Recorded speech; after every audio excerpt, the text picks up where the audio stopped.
بسم اللہ الرحمن الرحیم۔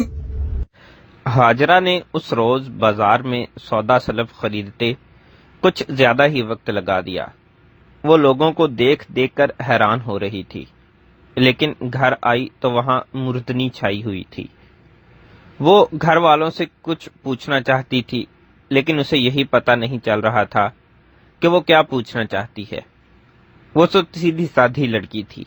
وزیر آباد کے بڑے بڑے دانش مندوں کو بھی معلوم نہیں تھا کہ انڈین ایئر فورس کے لڑاکا بمبار طیاروں نے ان چھوٹے چھوٹے ریلوے اسٹیشنوں پر کھڑی نہتی ریل گاڑیوں کو کیوں نشانہ بنایا ہے۔ یہ بھارت کے جاسوسوں کا کمال تھا۔ وزیر آباد کے لوگوں کے وہم و گمان میں بھی نہ تھا کہ ان کے فلک شگاف نعرے ان سرگوشیوں کو نہیں دبا سکتے جو اسی شہر میں اٹھ اٹھ کر سرحد پار بھارت کی انٹیلیجنس تک جا پہنچ رہی تھیں۔ اتنی دور تک یہ سرگوشیاں نعروں سے بھی بلند آواز میں سنائی دے رہی تھیں۔ بھارت کے یہ طیارے خود ہی نہیں آئے تھے، بلائے گئے تھے۔ شہر کی تاریکی میں لاہور ریلوے اسٹیشن سے ایک مال گاڑی روانہ ہوئی تھی، جس میں فوجی سامان اور گولہ بارود بھرا ہوا تھا۔ اس گاڑی کی منزل سیال کوٹ تھی۔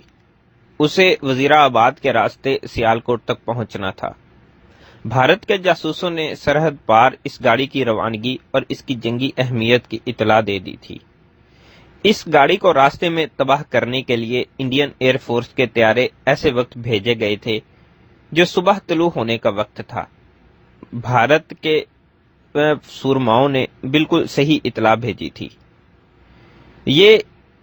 لیکن اس اطلاع پر عمل کرنے والوں میں سے کچھ کوتاہی ہو گئی۔ حملہ آور طیارے اس وقت آئے جب یہ مال گاڑی وزیر آباد ریلوے اسٹیشن پر کھڑی تھی یا کہیں رکے بغیر وقت سے پہلے خطرے سے نکل گئی تھی۔ جب بھارت کے ہوا باز آئے تو اسے اصل شکار کو نہ پا کر اس علاقے میں جہاں کہیں کوئی ریل گاڑی کھڑی دیکھی، انہوں نے اس پر راکٹ یا بم گرا دیے۔ انہیں توقع تھی کہ وہ گاڑی انہیں میں سے کوئی ایک ہوگی۔ صرف وزیر آباد میں ہی نہیں، تمام تر پاکستان میں لوگوں کی یہ حالت ہو گئی تھی کہ پتہ چلا کہ محاذ کے زخمیوں کے لیے خون کی ضرورت ہے۔ مرد، عورتیں، بچے، بوڑھے اور مریض بھی ہسپتالوں، ریڈ کراس کے مرکزی دفتروں پر جا پہنچے اور اپنی رگوں سے خون نکلوا کر خون کے تالاب جمع کر دیے۔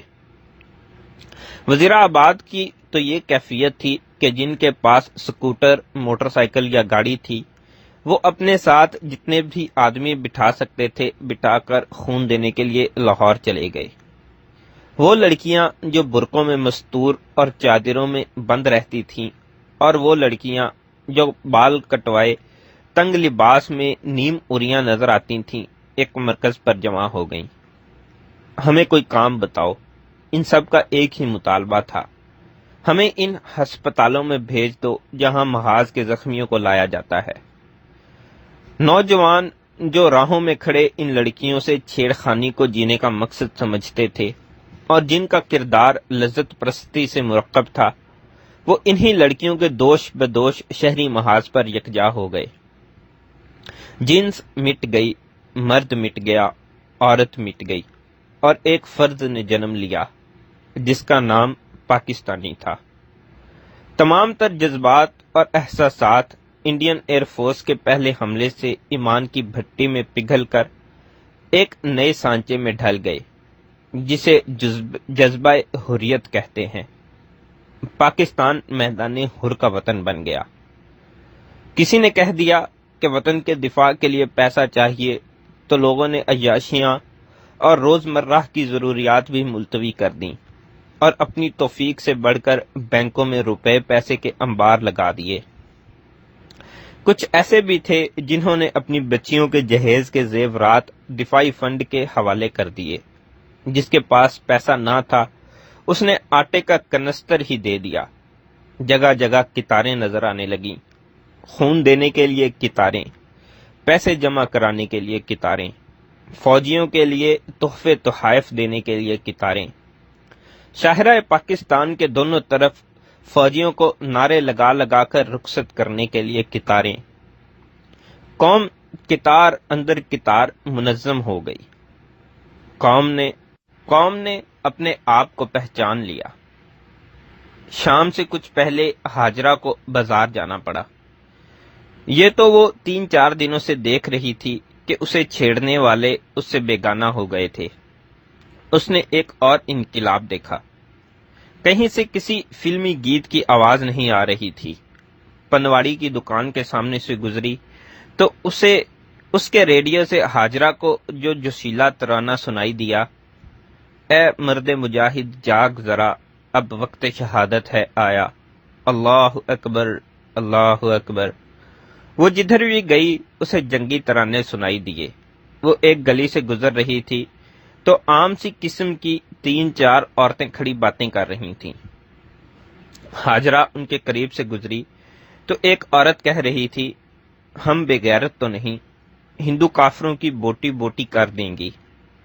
ہم نے بیٹے گلیوں میں آوارہ پھرنے کے لیے تو نہیں جنے، ایک عورت نے کہا۔ ہاجرہ کے جسم نے جھرجھری لی اور اس نے محسوس کیا کہ اس کا دل غیر قدرتی سی چال سے دھڑک رہا ہے۔ وہ بھی کچھ کہنا چاہتی تھی، اس کے ذہن میں انوکھی انوکھی باتیں آ رہی تھیں، لیکن اسے بات کرنے کا سلیقہ نہیں آتا تھا۔ اس نے اپنے اندر بے چینی محسوس کی اور وہ آگے بڑھ گئی۔ ہاجرہ آگے گئی، 2 نوجوان لڑکے آ رہے تھے۔ ان کے ہاتھوں میں بالٹیاں اور بیلچے تھے۔ اسے چھیڑنے والوں کی فہرست میں یہ دونوں نوجوان شامل تھے۔ یہ اکثر کہا کرتے تھے کہ یہ لڑکی گونگی ہے۔ ہاجرہ انہیں دیکھ کر ایک طرف ہو گئی۔ اسے توقع نہیں تھی کہ ان دونوں میں سے کوئی تبدیلی آئی ہوگی، لیکن وہ اس طرح اس کے قریب سے گزر گئے جیسے انہوں نے اسے دیکھا ہی نہ ہو۔ ان دونوں کے قدموں میں تیزی اور چہروں پر ایسا تاثر تھا جیسے ان کے گھروں کو آگ لگ گئی ہو۔ ان کے پیچھے پیچھے 3 اور لڑکے جیسے نوجوان تھے دوڑتے آئے۔ دونوں نے ایک سٹریچر پکڑ رکھا تھا اور تیسرے کے پاس ایک بکس تھا۔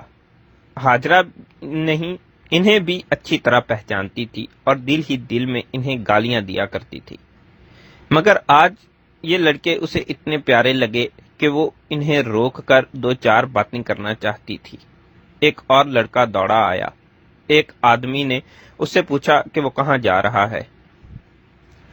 ARP پوسٹ پر سامان اکٹھا کر رہے ہیں، لڑکے نے سنجیدہ سے لہجے میں کہا۔ معلوم نہیں کس وقت شہر پر بمباری ہو جائے، زخمیوں کو ملبے سے نکالنے کے لیے سامان پورا ہونا چاہیے۔ ہاجرہ اس کے قریب رک گئی۔ حاجو، اس لڑکے نے ہاجرہ کے پاس رک کر کہا، تم ڈری ہوئی معلوم ہوتی ہو، دل مضبوط رکھو، بم گریں تو گھبرانا نہیں، اللہ مالک ہے، کچھ نہیں ہوگا، کچھ ہو بھی گیا تو ہم سنبھال لیں گے۔ چناب کے پلوں پر جہازوں کو مار گرانے والی توپیں اور مشین گنیں لگ گئی ہیں۔ ہاجرہ کے جی میں آئی کہ اس لڑکے کا منہ چوم لے، حالانکہ اس لڑکے نے ایک بار اس کا دوپٹہ کھینچ کر سر سے اتار دیا تھا۔ آج یہ لڑکا اسے افضال کی طرح اچھے لگنے لگے۔ اس کے جی میں آئی کہ وزیر آباد کے ہر گھر میں جائے اور اپنے جیسی جوان لڑکیوں سے کہے، بم گریں تو گھبرانا نہیں، لڑکے سنبھال لیں گے۔ 6 ستمبر 1965 کی دوپہر دشمن اس طوفانی یلغار کو روک لیا گیا تھا، لیکن ابھی وثوق سے نہیں کہا جا سکتا تھا کہ بھارتی لشکر نہر کے پار ہی رکا رہے گا۔ بھارتی حکومت نے پاکستانی قوم کا جذبہ مجروح کرنے کے لیے ایک تو اپنے ریڈیو سے یہ بے بنیاد خبر نشر کی تھی کہ انڈین آرمی لاہور پر قابض ہو گئی ہے۔ ہندو لیڈروں نے دوسرا کمال یہ کر دکھایا کہ برطانیہ کے نشری ادارے بی بی سی سے یہی خبر نشر کرا دی۔ دشمن 18 برسوں سے پاکستان کو ختم کرنے کی تیاریاں کر رہا تھا۔ بھارت کے پہلے وزیر خارجہ سردار پٹیل نے، جسے ہندو مرد آہن کہتے تھے، پاکستان کے معرض وجود میں آتے ہی ڈنکے کی چوٹ پر کہا تھا ہم پاکستان کو اس قابل بننے ہی نہیں دیں گے کہ وہ ہمارا ایک بھی وار سہ سکے۔ مہاتما گاندھی تو یہی کہتے کہتے مر گیا۔ پاکستان کے وجود کو بھارت کی تاریخ کسی قیمت پر تسلیم نہیں کر سکتی۔ بھارت کے سب سے پہلے وزیر اعظم پنڈت نہرو نے، جسے ہندو مہاتما گاندھی کے بعد کا درجہ دیتے ہیں، کہا تھا ہم دریاؤں اور نہروں کا پانی بند کر کے پاکستان کو ریگستان بنا ڈالیں گے۔ بھارت کے ان حکمرانوں نے 18 برس اپنی رعایا کو بھوکا ننگا رکھ کر 6 ستمبر 1965 کے حملے کے لیے اسلحہ بارود جمع کیا تھا۔ انہوں نے لوگوں کی خون پسینے کی کمائی پر ظالمانہ ٹیکس لگا کر فرانس، برطانیہ اور روس سے جدید لڑاکا بمبار طیارے خریدے تھے۔ امریکہ کو چین کا بھوت دکھا کر دور مار توپیں لی تھیں اور امریکہ کے جنگی ماہرین سے ماؤنٹین ڈویژن تیار کرائے تھے۔ ہمارے دشمن نے 10 لاکھ فوجیوں کو 6 ستمبر 1965 کے لیے ہی پالا پوسا تھا۔ امریکہ نے بھارتیوں کو اسلحہ بارود کے وہ بند بکس بھی دیے تھے جو پاکستان کے فوج امداد کے لیے الگ رکھے ہوئے تھے۔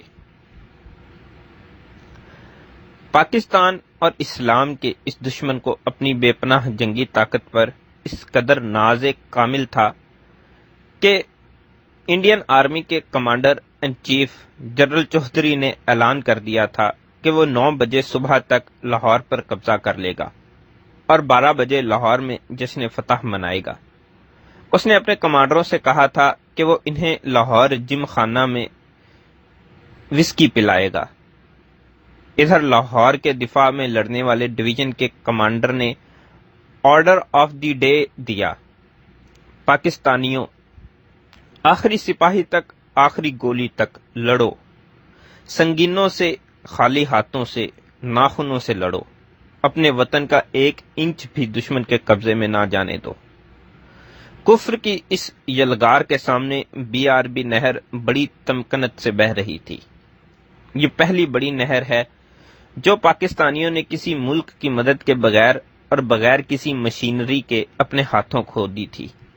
اس نہر میں پاکستانیوں کا اپنا پسینہ، اپنی کمائی اور اپنا جذبہ حب الوطنی رواں دواں تھا۔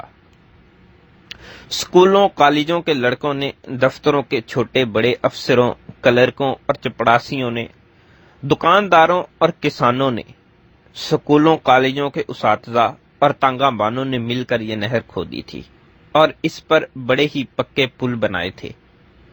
پاکستان کے ایک بہت بڑے خطے کو جسے نہر ریگستان بنانا چاہتا تھا، جسے نہرو ریگستان بنانا چاہتا تھا، BRB نے سبزہ زار بنا دیا تھا۔ آج اس کی روانی میں دشمن کی توپوں اور ٹینکوں کے گولے پھٹ رہے تھے اور ٹینک اس نہر کو پھلانگنے کے لیے پلوں کی طرف دھاڑتے چلے آ رہے تھے۔ نہر کا پانی اچھل اچھل کر دشمن کے گولوں کو ٹھنڈا کرتا چلا آ رہا تھا اور پلوں پر پاک فوج کے جیلوں نے جان کی بازی لگا دی تھی۔ وہ نہر جو پاکستانیوں نے اپنا پسینہ بہا کر کھودی تھی، آج ان سے خون کے نذرانے مانگ رہی تھی۔ پاکستان کی سرحد کے ساتھ ساتھ ہری کھیتیوں میں سے گزرتی یہ نہر پاک فوج کے لیے اپنی بہن کی مانگ بن گئی تھی اور اس مانگ کی لاج رکھنے کے لیے پاک فوج کے پیادہ دستے دشمن کے ٹینکوں کے سامنے گوشت پوشت کی بارودی سرنگیں بن گئے تھے۔ لاہور پر دشمن کے جن 3 ڈویژنوں اور 2 بریگیڈوں نے حملہ کیا تھا، ان کے کور کمانڈر نے اعلان کیا تھا کہ ہم لاہور پر قبضہ کرنے کے لیے 60 سے 80% نفری مروا دیں گے۔ ادھر پاکستانی سرفروش لاہور کو بچانے کے لیے 100% مرنے کی قسم کھا کر لڑ رہے تھے۔ لیفٹیننٹ اقبال بیدیا سیکٹر میں ایسٹ بنگال ریجیمنٹ کی ایک بٹالین کے ساتھ تھا۔ وہ ابھی 2nd لیفٹیننٹ تھا۔ اکیڈمی سے ٹریننگ ختم کر کے وہ ابھی آیا تھا۔ اس ٹریننگ نے اس کے جسم کو تو فوجی بنا دیا تھا، لیکن ذہنی لحاظ سے وہ ابھی تک کالج کا آوارہ طالب علم تھا۔ جس نے باپ کے روپے پیسے پر اوباش پن کے سوا کچھ نہیں سیکھا تھا۔ اس کا فوج میں بھرتی ہو جانا محض فرار تھا۔ وہ ٹریننگ کے دوران بھی اوباش اور کھلنڈرا رہا تھا۔ ان آرمڈ کیبنٹ بے ہتھیار لڑائی اور بیونٹ فائٹنگ سنگین بازی کا انسٹرکٹر اسے اکثر کہا کرتا تھا، مسٹر سپاہی گیری تمہارے بس کی بات نہیں، یہیں سے گھر چلے جاؤ اور کسی سینما میں گیٹ کیپری کر لو، تنخواہ بھی مل جایا کرے گی اور دن میں 3 شو مفت دیکھ لیا کرو گے۔ تمہیں نہ اپنے جسم پر کنٹرول ہے نہ دماغ پر، اور چلے آئے ہو لیفٹیننٹ بننے۔ تم تو 4 لانگریوں کی بھی کمانڈ نہ کر سکو گے۔ کہیں جنگ میں جانا پڑا تو دشمن کے پہلے ہی شیل کے دھماکے سے اپنا نام نمبر بھی بھول جاؤ گے۔ اقبال اس طرح کی لان دان اور ڈان ٹپٹ خندہ پیشانی سے برداشت کر لیا کرتا تھا۔ اس نے پاس آؤٹ ہونے کا تہیہ کر رکھا تھا۔ اسے معلوم تھا کہ ادھر سے نکالا گیا تو اور کیا کرے گا۔ وہ کسی جذبے سے فوج میں بھرتی نہیں ہوا تھا۔ وہ گیا ہی لیفٹیننٹ بننے تھا، اور وہ لیفٹیننٹ بن کر ایسٹ بنگال ریجیمنٹ میں آ گیا، اور وہ سیکنڈ لیفٹیننٹ کیا بنا، شہزادہ بن گیا۔ وہ فوجی کم اور افسر زیادہ تھا۔ پوری کی پوری بٹالین مشرقی پاکستان کے بنگالیوں کی تھی، جس میں اقبال کے علاوہ 3-4 اور افسر مغربی پاکستان کے رہنے والے تھے۔ مشرقی پاکستان کے چھوٹے چھوٹے، دبلے دبلے، سانولے سانولے اور بعض سیاہ کالے سپاہی اور عہدے دار وغیرہ اسے سلیوٹ کیا کرتے تو اس کی گردن مہاراجوں اور نوابوں کی طرح تن جایا کرتی تھی۔ وہ انہیں بنگال کے مچھیرے اور دھان اگانے والے کسانوں سے بڑھ کر کوئی اہمیت نہیں دیتا تھا۔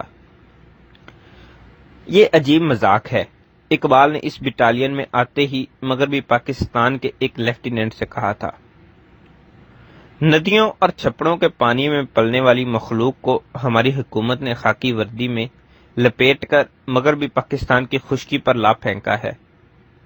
وقت پڑا تو اس بٹالین کی حفاظت کے لیے ہمیں پنجاب ریجیمنٹ کی 2 پلٹنیں ساتھ بھیجنی پڑیں گی۔ زبان بند رکھو یار، اس پنجابی لیفٹیننٹ نے اقبال سے کہا۔ ایسی بات پھر منہ سے نہ نکالنا، ہمارے ساتھ بنگالی افسر بھی ہیں۔ یہ بنگالی اگر پیچھے پڑ گئے تو قبر تک تمہاری جان نہیں چھوڑیں گے۔ لیکن انہیں لڑائے گا کون؟ اقبال نے کہا۔ وہ وقت آیا تو یہ ہمیں بھی مروا دیں گے۔ اور وہ وقت آ گیا، آیا بھی ایسا اچانک کہ خود اقبال کو سنبھلنے کی مہلت نہ ملی۔ حالانکہ آفیسرز میں افسر ہی یہی باتیں کرتے تھے کہ پاکستان نے کشمیر میں جو کمانڈو آپریشن شروع کیا ہے، یہ دونوں ملکوں کی بڑی خون ریز جنگ کا باعث بنے گا۔ 1 ستمبر کے روز جب اس کی بٹالین کو آدھے گھنٹے کے نوٹس پر سرحد پر پہنچنے کا حکم ملا تھا تو بھی وہ اس طرح خوش و خرم رہا تھا جیسے بٹالین پکنک پر جا رہی ہو۔ لیفٹیننٹ اکرم، اقبال نے چند ہی روز پہلے اپنے ایک لیفٹیننٹ دوست سے کہا تھا، اس ویک اینڈ پر وزیر آباد جاؤں گا۔ اپنی نوکرانی سے فلرٹ کرنے کو دل بیتاب ہو گیا ہے۔ کم بخت جتنی خوبصورت ہے اتنی ہی اکھڑ ہے۔ اور اس نے اس لیفٹیننٹ کو ہاجرہ کے حسن و شباب کی ایسی تفصیلات سنائی تھیں کہ اس کا دوست تڑپ اٹھا تھا۔ پھر مجھے بھی ساتھ لے چلو اقبال، لیفٹیننٹ اکرم نے اس سے کہا تھا۔ نوکرانی ہی ہے نا، تمہاری خالہ تو نہیں۔ کار کا بندوبست میں کر لوں گا۔ دونوں نے ہاجرہ کو کسی نہ کسی بہانے ہفتے کی شام کو لاہور لانے کا پروگرام طے کر لیا اور ایک ہوٹل بھی منتخب کر لیا تھا۔ لیکن چھمب جوڑیاں کی طرف پیش قدمی شروع ہوتے ہی اس فوج کا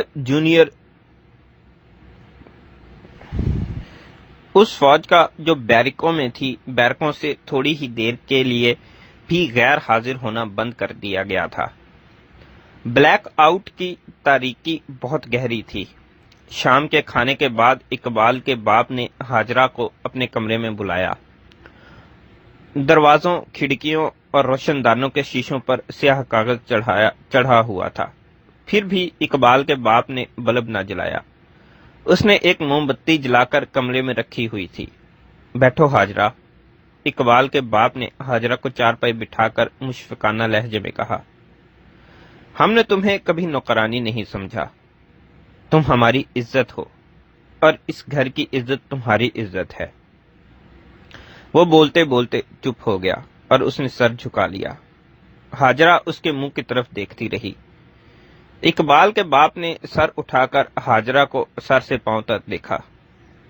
صاحب جی، حاجرہ نے مسکین سے لہجے سے پوچھا، مجھ سے کوئی غلطی ہو گئی ہے؟ ہاں حاجرہ، اقبال کے باپ نے کہا، میں حیران ہوں کہ تم جیسی شریف لڑکی ایسی غلطی کیوں کر رہی ہے۔ مجھے بتاؤ نا صاحب جی۔ حاجرہ کے لہجے میں ایسا انکسار تھا جیسے وہ ابھی رو پڑے گی۔ وہ جو اس محلے میں ایک جوان سا مولوی رہتا ہے، اقبال کے باپ نے پوچھا، اس کے ساتھ تمہارا کیا تعلق ہے؟ میں نے سنا ہے تم اس کے پاس جاتی ہو۔ ہاں صاحب جی، حاجرہ نے اب ذرا جرأت سے جواب دیا، میں وہاں سے گزرتے کبھی کبھی اس کے پاس بیٹھ جاتی ہوں، بس یہی اس کے ساتھ تعلق ہے۔ یہ تو ٹھیک نہیں حاجرہ بیٹی، اقبال کے باپ نے کہا، لوگ شک کرتے ہیں۔ وہ بھی یہی کہتا ہے، حاجرہ نے معصوم سے لہجے میں کہا، اس کا نام آپ کو پتا ہوگا، افضال ہے۔ میں جب اس کے کمرے میں جاتی ہوں تو وہ میرے ساتھ بڑی اچھی باتیں کرتا ہے اور کہتا ہے کہ یہاں تمہارا آنا ٹھیک نہیں، لوگ باتیں بناتے ہیں۔ لوگ باتیں بنا چکے ہیں، اقبال کے باپ نے کہا، مجھے آج ایک آدمی نے کہا ہے کہ آپ کی نوکرانی اس آدمی کے پاس جاتی ہے۔ تم جانتی ہو ہمارا گھرانہ کتنا شریف اور نیک نام ہے، اپنے ساتھ تم ہمیں بھی بدنام کر رہی ہو۔ اچھا یہ بتاؤ کہ اس نے خود تمہیں بلایا تھا یا تم اپنے آپ ہی اس کے کمرے میں چلی گئی تھیں؟ حاجرہ کے ساتھ گھر کے ہر فرد کا سلوک بڑا اچھا تھا، لیکن اقبال کے باپ کا انداز تو بہت ہی پیارا تھا۔ حاجرہ کو تو وہ اپنی بیٹیوں کی طرح سمجھتا تھا۔ اس نے جب حاجرہ اور اپنے خاندان کی رسوائی کی بات کی تو حاجرہ نے اپنی مخصوص معصومیت سے بتا دیا کہ افضال کے ساتھ اس کی پہلی ملاقات کس طرح ہوئی تھی اور وہ کتنی مرتبہ اس کے کمرے میں جا چکی ہے۔ صاحب جی، حاجرہ نے کہا، وہ تو مولوی ہے، مذہب کا بہت پکا ہے۔ میں اپنی آپ کو بتاؤں کہ میں جب اس کے کمرے میں جاتی ہوں تو اس وقت وہ اپنے آپ کو جوان لڑکی نہیں سمجھتی۔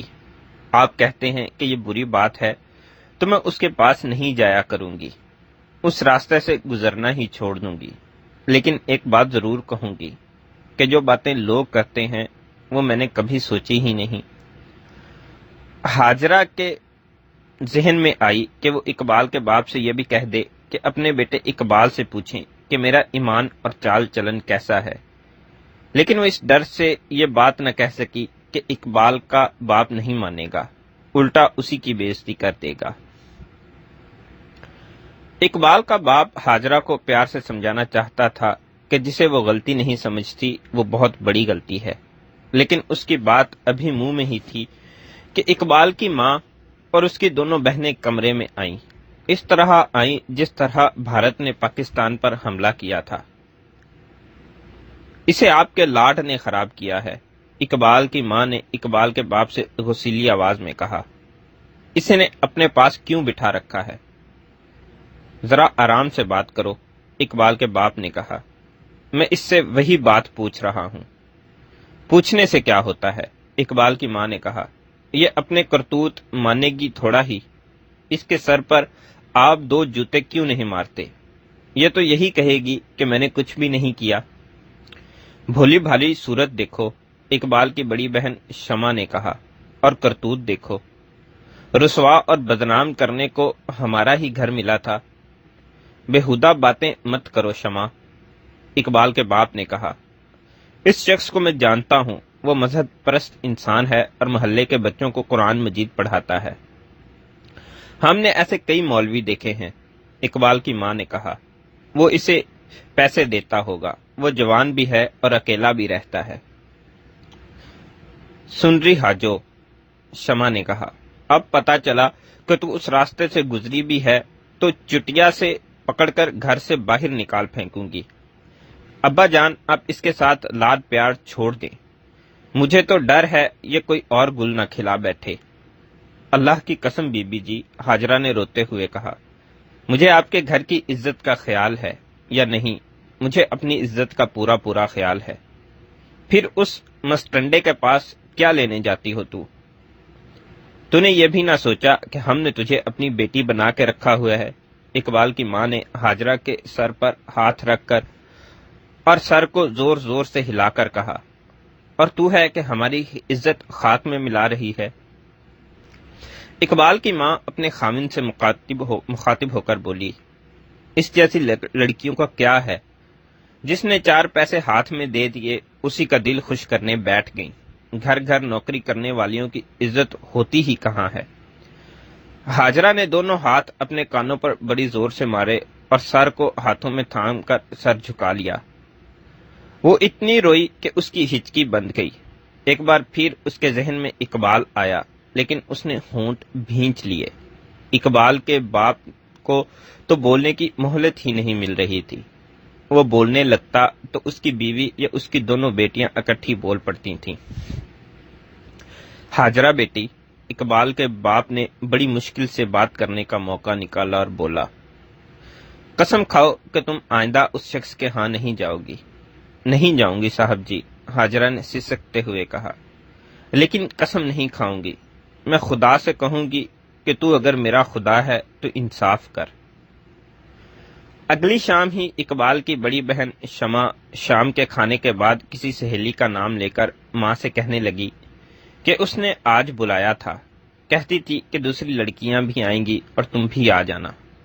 رات کا وقت ہے بیٹی، ماں نے کہا، ہر طرف اندھیرا ہے، گلیاں سنسان ہیں، اس وقت نہ جاؤ۔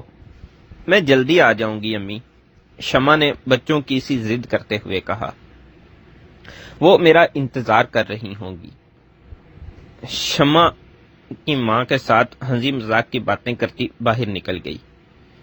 اس سہیلی کا گھر دور نہیں تھا۔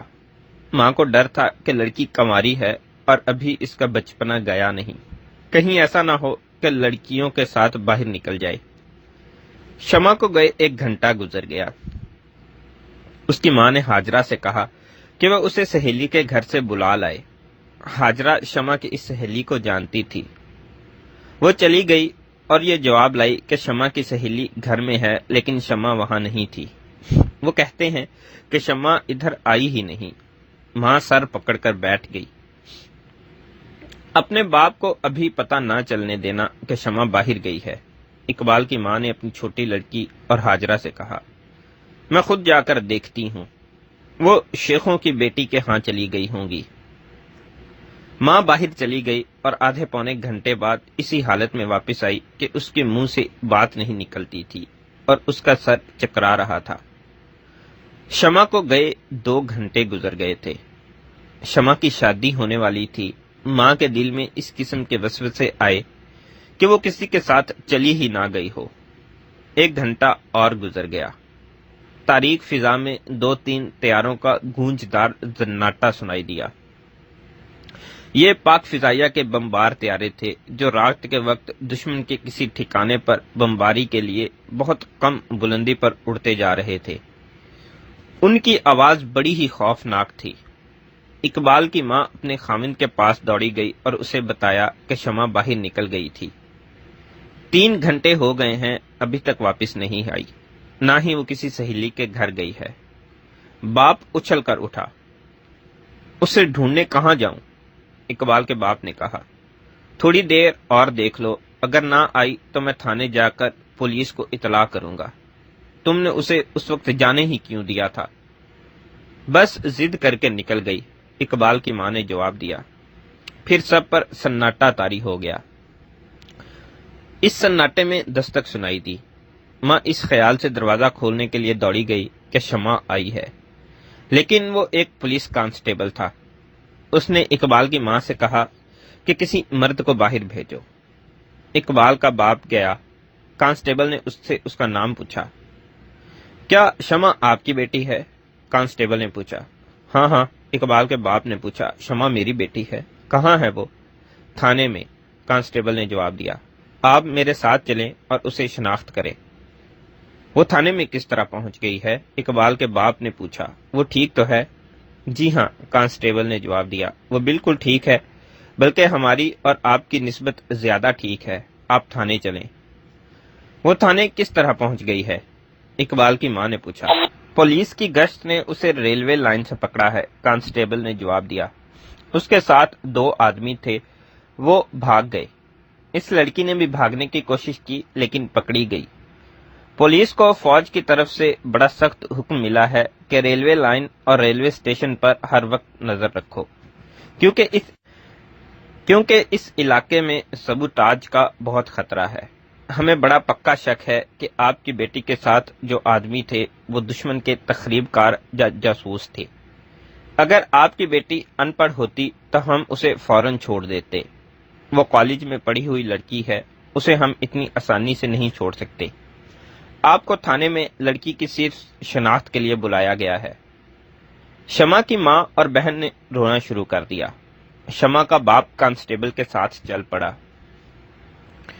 جس وقت سیکنڈ لیفٹیننٹ اقبال کا باپ چوہدری کرامت پولیس کانسٹیبل کے ساتھ اپنی بیٹی شمع کو لینے کے لیے تھانے جا رہا تھا، اس وقت اس کا بیٹا اقبال بیدیاں سیکٹر میں نہر کے کنارے اپنی پلاٹون کے ساتھ پوزیشن میں تھا۔ اس کی پلاٹون نے ابھی ایک بھی راؤنڈ فائر نہیں کیا تھا۔ اس کی ایک وجہ تو یہ تھی کہ اس پلاٹون کے سامنے دشمن ابھی واضح طور پر نہیں آیا تھا، یعنی اس پلاٹون کو اپنے ٹارگٹ ابھی پوری طرح نظر نہیں آ رہا تھا۔ اس پلاٹون کی خاموشی کی دوسری وجہ یہ تھی کہ ان کا platoon commander second lieutenant Iqbal خاموش تھا۔ وہ خاموش تو تھا لیکن بھاگ دوڑ کر رہا تھا۔ اس کی بھاگ دوڑ اپنی پلاٹون کی پوزیشنوں تک محدود تھی۔ اس کا وائرلیس آپریٹر اس کے ساتھ ساتھ بھاگ دوڑ رہا تھا۔ وہ اپنے کمپنی کمانڈر کا پیغام سنتا اور اقبال کو سنا دیتا تھا۔ ہر پیغام اقبال کی گھبراہٹ اور بوکھلاہٹ میں اضافہ کر رہا تھا۔ سیکنڈ لیفٹیننٹ اقبال کی پلاٹون کا نائب صوبیدار عبدالحق کچھ دیر اس کے ساتھ رہا تھا اور اس کا منہ دیکھتا رہا تھا۔ وہ آخر اپنی پلاٹون کے پاس چلا گیا اور اس نے پلاٹون حوالدار سے کہا کہ یہ پنجابی چھوکرا پلاٹون کو مروائے گا۔ فکر نہیں صاحب، بنگالی حوالدار نے نائب صوبیدار بدرالحق سے بنگالی زبان میں کہا۔ ہم اس چھوکرے کے حکم کا انتظار نہیں کریں گے۔ پنجاب کا ڈیفنس ہماری ذمہ داری ہے۔ ہم یہ نہیں کہلوانا چاہتے کہ بنگالیوں نے پنجاب کا ڈیفنس نہیں کیا۔ ہماری نظر دشمن پر ہے۔ ہماری نظر دشمن پر ہے صاحب۔ دشمن ابھی سامنے نہیں آ رہا۔ کیسے آئے گا؟ نائب صوبیدار بدرالحق نے کہا۔ ابھی ہماری 3 پوسٹیں نہر کے آگے ہیں، وہ دشمن کو نہر تک نہیں آنے دیں گی۔ انڈین آرمی نے ایک حملہ واگھا سیکٹر پر کیا تھا، دوسرا قصور سیکٹر پر اور اس کا تیسرا حملہ بیدیاں سیکٹر پر تھا۔ بیدیاں لاہور اور قصور سیکٹر کا جنکشن پوائنٹ تھا۔ وہاں BRB پر ایک سائٹ تھا۔ دشمن نے بیدیاں کی طرف پیش قدمی کر کے توپ خانے کی بے تحاشا گولہ باری کی تھی، جو ابھی تک وقفے وقفے سے جاری تھی۔ لاہور اور قصور کے دفاع میں لڑنے والے دونوں ڈویژن کمانڈروں نے 6 سپتمبر کی شام تک محسوس کر لیا تھا کہ بیدیاں پر دشمن نے جو حملہ کیا ہے یہ دراصل دھوکہ ہے۔ اس کا اصل ٹارگٹ واگھا تھا۔ یہاں وہ اپنا پورا دباؤ ڈال کر اس سیکٹر کا دفاع توڑنا چاہتا تھا۔ دشمن کے دباؤ کا دوسرا سیکٹر قصور تھا۔ دشمن یہ دھوکہ دے کر کہ وہ بیدیاں سائفن سے لاہور کی طرف نکلنا چاہتا ہے، قصور اور لاہور کے دفاع میں لڑنے والوں کو بیدیاں سیکٹر میں اکٹھا کرنے کی کوشش کر رہا تھا۔ اسے امید تھی کہ پاک فوج کی یہ ٹروپس بیدیاں سیکٹر میں اکٹھے ہو جائیں گے تو وہ واگھا سیکٹر سے آسانی سے لاہور میں داخل ہو جائے گا۔ ہماری ڈویژن کمانڈر اس دھوکے کو بھانپ گئے۔ انہوں نے لاہور اور قصور سے توجہ نہ ہٹائی۔ وہ یہ بھی دیکھ رہے تھے کہ بیدیاں سائفن کے آگے سرحد کی طرف زمین ٹینکوں کے قابل نہیں۔ اس علاقے میں دلدل جگہ جگہ تھی۔ وہ جانتے تھے کہ دشمن اتنا احمق نہیں ہو سکتا کہ وہ اپنے ٹینک باغ ڈاؤن کرانے کے لیے بیدیاں سائفن کی طرف لے آئے۔ اس کے باوجود بیدیاں کے دفاع میں کوئی کسر رہنے نہیں دی گئی تھی۔ بیدیاں سائفن کے دفاع کے لیے جو نفری مورچہ بند تھی وہ بہت تھوڑی تھی۔ بے شک یہ دھوکہ ہی تھا، لیکن دشمن بیدیاں کے لیے 2 ڈویژن لایا تھا، جنہیں ٹینک ریجیمنٹوں کی اور کم و بیش 500 چھوٹی بڑی توپوں کی مدد حاصل تھی۔ ایسٹ بنگال ریجیمنٹ سائفن کے دفاع میں مورچہ بند تھی۔ 6 ستمبر کا دن گزر گیا تھا، رات گزرتی جا رہی تھی۔ سیکنڈ لیفٹیننٹ اقبال کی پلاٹون نے ایک بھی راؤنڈ فائر نہیں کیا تھا، جس سے دفاع میں کوئی فرق نہیں پڑا تھا۔ فرق نہ پڑنے کی وجہ یہ تھی کہ سائفن سے آگے یہی سرحد اور BRB کے درمیان اس ایسٹ بنگال ریجیمنٹ کی 2-3 پوسٹیں تھیں۔ ایسٹ بنگال ریجیمنٹ میں تمام نفری بنگالیوں کی تھی، چند ایک افسر غیر بنگالی تھے۔ انہی بنگالیوں کے متعلق لیفٹیننٹ اقبال نے کہا تھا کہ مچھلی اور چاول کھانے والے یہ مچھیرے سوائے بھاگنے کے کچھ نہیں کر سکیں گے۔ اقبال ہی نہیں، پاک فوج میں اکثر لوگوں کی رائے کچھ ایسی ہی تھی کہ بنگالی پنجابیوں اور پٹھانوں کے اس جوش و خروش سے نہیں لڑ سکیں گے۔ وہ دلیل یہ دیتے تھے کہ بنگالی لڑنے والے ہوتے تو انگریز ان کی ریجیمنٹیں ضرور بناتے۔ انگریزوں نے دوسری جنگ عظیم میں ایسے آدمیوں کو بھی بھرتی کر لیا تھا جو طبی لحاظ سے اگلے مورچوں میں لڑنے کے قابل ہی نہیں تھے، لیکن انہوں نے بنگالیوں کو انفینٹری اور ٹینک ریجیمنٹوں میں بھرتی نہیں کیا تھا۔ فوج میں جو بنگالی بھرتی کیے گئے تھے، انہیں دفتروں میں یا سپلائی کور میں لگایا گیا تھا۔ اس طرح بنگالی صرف ہیڈ کوارٹروں میں رہتے تھے۔ بنگالیوں کو پہلی بار پاکستان کے معرض وجود میں آنے کے بعد انفینٹری کے لیے بھرتی کیا گیا اور ان کی الگ ریجیمنٹ کھڑی کی گئی، جس میں 4-5 پلٹنیں تھیں۔ اس ریجیمنٹ کو ایسٹ بنگال ریجیمنٹ کہا گیا۔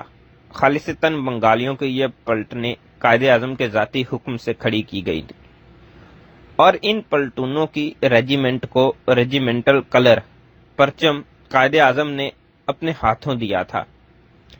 اس موقع پر قائد اعظم نے کہا تھا کہ بنگالی پنجابیوں اور پٹھانوں کی طرح جنگجو ہیں، اور یہ بھی اسلام کی انہی عسکری روایات کے امین ہیں جن کے پنجابی اور پٹھان ہیں۔ قائد اعظم نے کہا تھا کہ وقت آنے پر بنگالی ثابت کر دکھائیں گے کہ پاکستان کے ہر مسلمان کی طرح مرد مومن ہیں اور اتنی جرت اور شجاعت رکھتے ہیں کہ اسلام کی درخشندہ روایات کو زندہ رکھیں۔